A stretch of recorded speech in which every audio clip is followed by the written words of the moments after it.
जो कि बहुत ज़्यादा इंपॉर्टेंट है। फ्रेंड्स, अगर आप चाहते हैं कि एसएससी एग्जाम, यूपीएससी एग्जाम में इकोनॉमिक्स का हमारा एक क्वेश्चन हमारा जो बिल्कुल 100% सही हो, तो आपको ये वीडियो बहुत जरूरी है कि देखना चाहिए। क्योंकि अगर ये आपने टेस्ट लगा लिया, मैं बोल सकता हूं गारंटी के साथ में कि इकोनॉमी का नेशनल इनकम से जो जनरली क्वेश्चंस पूछे जा रहे हैं, क्योंकि ये जो टॉपिक है दोस्तों, एक ऐसा टॉपिक है कि अवेयरनेस का टॉपिक है कि हर एक भारतीय नागरिक को अवेयर होना चाहिए इस टॉपिक से।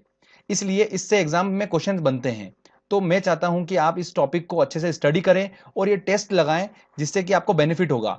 टेस्ट दोस्तों आप तभी लगा पाएंगे जब आपने मेरा प्रीवियस लेक्चर देखा होगा नेशनल इनकम के बारे में, जिसकी लिंक मैंने डिस्क्रिप्शन में दे रखी है। तो प्लीज फ्रेंड्स, पहले वो आप कंसेप्चुअली पहले समझ लीजिए। वो लेक्चर समझना बहुत जरूरी है।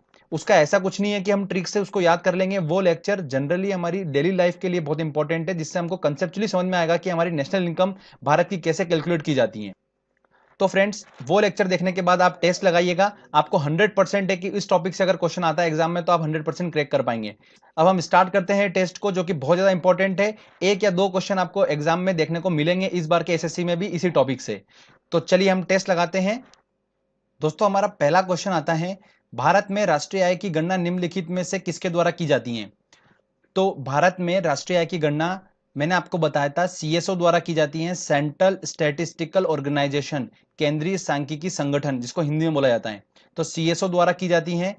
तो ऑप्शन होगा हमारा सी। देखिए कितना इंपॉर्टेंट क्वेश्चन है, एसएससी में भी बार बार रिपीट हो रहा है, एमपीपीएससी में भी क्वेश्चन आया है, यूपीपीएससी में भी क्वेश्चन आया है। तो आप ध्यान रखिए दोस्तों, बहुत ज्यादा इंपॉर्टेंट क्वेश्चन है, इसको बिल्कुल घोट के पी जाइए इस क्वेश्चन को। चलिए अगला क्वेश्चन देखते हैं हम। भारत में राष्ट्रीय आय का आकलन सबसे पहले किसने किया था?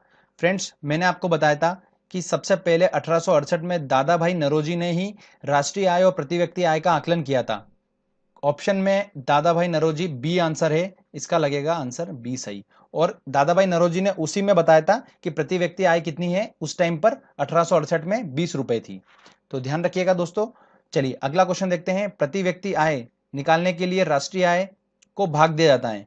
तो काय से दिया जाता है राष्ट्रीय आय? तो प्रति व्यक्ति आय का फॉर्मूला मैंने आपको बताया था कि टोटल अपनी जो नेशनल इनकम है, उस नेशनल इनकम को अगर जब हम पॉपुलेशन जनसंख्या से डिवाइड करते हैं, तो हमारा क्या आ जाता है? प्रति व्यक्ति आय आ जाता है। तो देश की कुल जनसंख्या से डिवाइड करते हैं। तो आप ऑप्शन लगेगा हमारा ए, बिल्कुल सही आंसर होगा इसका। अगले क्वेश्चन देखते हैं इंपॉर्टेंट। निम्न में से प्रति व्यक्ति आय सबसे ज्यादा किसकी है? तो पंजाब, महाराष्ट्र, गोवा, गुजरात। फ्रेंड्स, गोवा जो है वहां पर प्रति व्यक्ति आय सबसे ज्यादा है।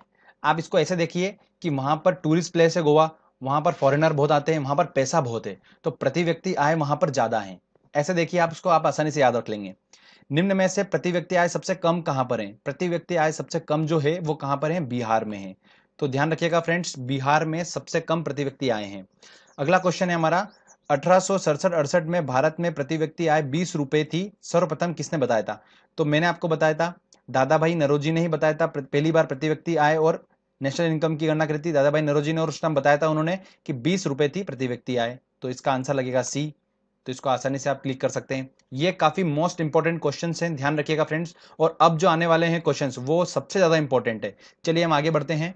अगला क्वेश्चन पूछा जा रहा है, किसी देश की आर्थिक वृद्धि की सर्वाधिक उपयुक्त माप है? कोई देश की आर्थिक वृद्धि हो रही है तो उसकी उपयुक्त माप क्या होगी? तो वो होता है जीडीपी। तो इसका आंसर होगा ए, आंसर होगा इसका। जीडीपी बताता है किसी देश की बात करिए, पर्टिकुलर देश की एरिया की बात कर रही है, और हमने पढ़ा था कि सीमा के अंदर, तो सीमा के अंदर तो जीडीपी कैलकुलेट हो रही थी, तो जीडीपी लगेगा इसका आंसर ए, क्योंकि पर्टिकुलर देश की बात करिए। उस तरीके से देखेंगे इसको हम। मूल्यह्रास किसके बराबर होता है? अगला क्वेश्चन है हमारा 8, मूल्यह्रास किसके बराबर होता है? चलिए फ्रेंड्स, मैंने आपको बताया था किस तरीके से मूल्यह्रास अपने निकलता है, तो एक बार मैं आपको बता देता हूं। जब हमने नेट नेशनल प्रोडक्ट कैलकुलेट करी थी, तब हमने जीएनपी में से डिप्रिसिएशन को माइनस कर दिया था, और हमसे पूछा गया है कि डिप्रिसिएशन मूल्यह्रास किसके बराबर होगा? तो जब हम डिप्रिसिएशन को इस साइड ले जाएंगे और एनएनपी को इस साइड लाएंगे, तब हमारा निकल जाएगा। तो क्या आएगा? जीएनपी में से जब हम एनएनपी को माइनस करेंगे तो हमारा डिप्रिसिएशन आ जाएगा। तो चलिए अब ऑप्शन में देखते हैं हम अब।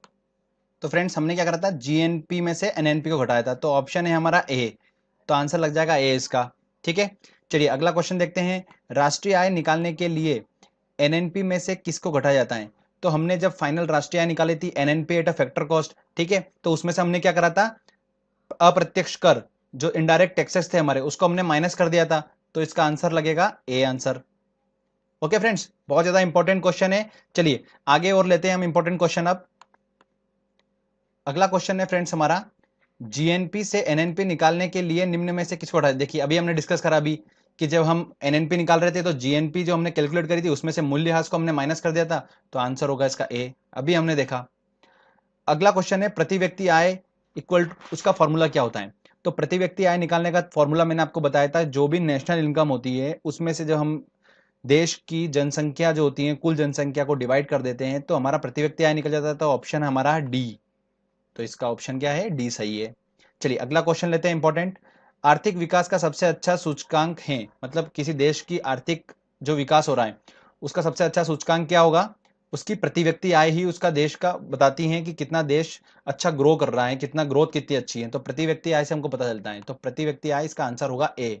चलिए अगले क्वेश्चन लेते हैं हम। अब अगला क्वेश्चन है हमारा, किसी देश की एनएनपी होती है, एनएनपी कैलकुलेट कैसे करते थे, मैंने आपको बताया था अभी वापस से कि जब भी हम ग्रॉस नेशनल प्रोडक्ट में से मूल्यह्रास को माइनस कर देते हैं, डिप्रिशिएशन को, तो नेट नेशनल प्रोडक्ट आ जाता है। जब भी हम नेट कैलकुलेट करेंगे तो ग्रॉस में से हम क्या माइनस करते हैं, डिप्रिशिएशन को।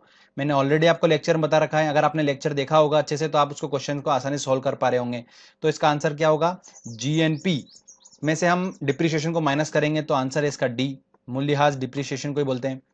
अगला क्वेश्चन है, भारत में जीडीपी का सबसे बड़ा भाग प्राप्त होता है, तो कृषि से, रक्षा तथा लोक प्रशासन से, सेवा से, बिजली गैस से। तो ध्यान रखिएगा सेवा से सबसे ज्यादा जीडीपी बड़ा पार्ट होता है, जहां से जीडीपी हमको प्राप्त होता है। अगला क्वेश्चन है हमारा, राष्ट्रीय आय है। अब राष्ट्रीय आय का मैंने आपको बताया था फॉर्मूला दोस्तों, कि जब भी हम नेट नेशनल प्रोडक्ट को एट अ फैक्टर कॉस्ट पे कैलकुलेट करते हैं तो वो हमारी होती है राष्ट्रीय आय। ठीक है, तो net national product at a factor cost ही हमारी क्या होती है, ऑप्शन बी होता है, वही हमारी है राष्ट्रीय आय। तो ध्यान रखिएगा दोस्तों, क्वेश्चंस बहुत इंपॉर्टेंट है ये। फ्रेंड्स आई होप आपने लेक्चर देखा होगा और टेस्ट लगाए होंगे तो आपसे सारे क्वेश्चंस बन गए होंगे इजीली। इससे क्वेश्चंस एग्जाम में आपको देखने को मिलेगा। इस बार की जितनी भी एग्जाम आने वाली है नेशनल